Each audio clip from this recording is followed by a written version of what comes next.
everyone, welcome back to my channel. My name is Brittany and today I'm going to be talking about my reading goals for 2021. First, I want to remind everybody that reading goals should be something that you set for yourself with yourself in mind.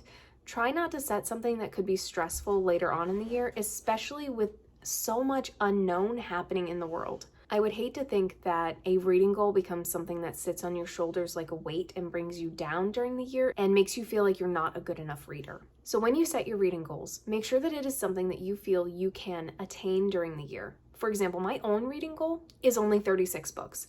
That's 3 books a month, and I think that's pretty reasonable. While I think I could do that, I don't know what's going to happen in 2021. I don't want to set myself up for failure. So right now I am aiming at 36 books for 2021, and that's only 3 books a month. The great thing about a goal is you can always surpass it. If you set your goal too high, there's a chance that you won't make it. If you set your goal at a reasonable amount, you can always surpass your goal, and there's nothing wrong with that. So one of the things I'm doing for myself is keeping my goal reasonable. I'm trying to read more books this year that are outside of the YA genre. This past year, I feel like most of the books that I read did not live up to the expectations that BookTube or Bookstagram made me think, and I was disappointed. I'd say about 75% of these books disappointed me. That being said, I know there are so many good books out there, so what I'm going to try to do is vary the books that I read outside of the YA genre so that I can be as well-rounded a reader as possible. I also want to read books that have been published within the last 100 years. So I have a couple books coming that I'm really excited about, and when I do my next book haul, I will include those books and tell you how they fit into my reading plans. Another thing that I'm doing this year is using my bullet journal to help keep track of my reading. What I'm going to do is put right here a picture of what my reading tracking page looks like for 2021. As you can see on my reading statistics page, there is a grid with 36 boxes. It's a 6x6 grid, and I have these genres listed to the side. I know that I have the genre title of new adult listed, and that's not traditionally listed on websites or in the book copyright information. I know there will be some books that I read that I consider new adult, and I'm still going to count those as new adult when I input them into the chart. As you can see based on my tracking page, there are a couple different ways that I'm going to fill in these boxes. What I'm planning on doing is using a pattern system and a solid color system to show what categories each book fits into. For example, if I choose polka dots for YA and red for science fiction or fantasy, and I read a YA science fiction fantasy, it would be a red square with polka dots on top. I'm hoping that by using this color and pattern system, I'm able to track the kinds of books that I'm reading a little bit more explicitly. Hi everyone, Editing Brittany here. I just wanted to add that if I'm reading an adult fiction novel, there won't be a pattern that goes over top of the solid color of the square. The square would just remain a solid color that matches the genre of the book that I'm reading. The next page in my reading journal is the bookshelf that I'm going to be using to track all of the books for the year.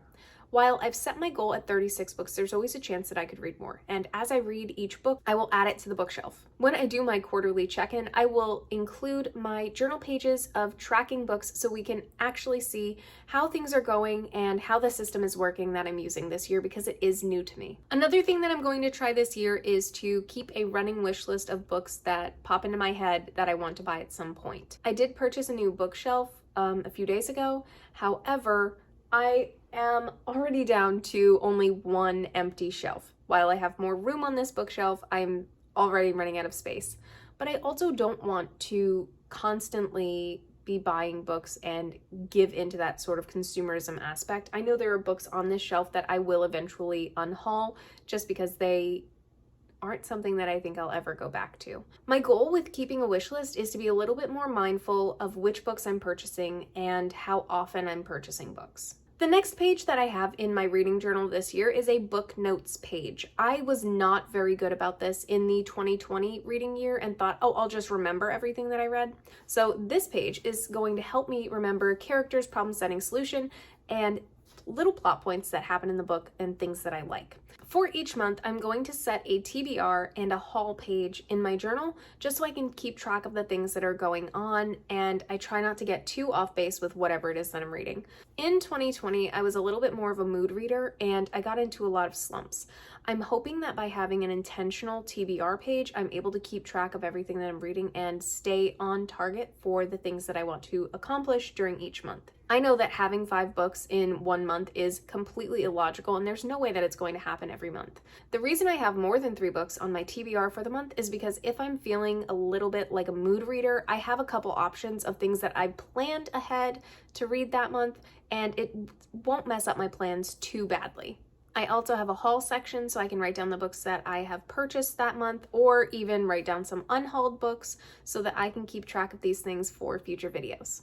One of the big things that I do want to do this year is read more classic fantasy books, and I have a couple of those coming in the mail. Along with reading more classic fantasy, this year I also want to read more mystery books, so that is something else that I'm setting as a goal for myself. Each month when I go through my TBR, I am going to talk a little bit about where I am with my goals and what I am doing specifically that month for the goals that I've set for myself this year. If you have any goals that you want to share that you are working on this year, leave them in the comments down below, and I look forward to seeing you next time. Bye.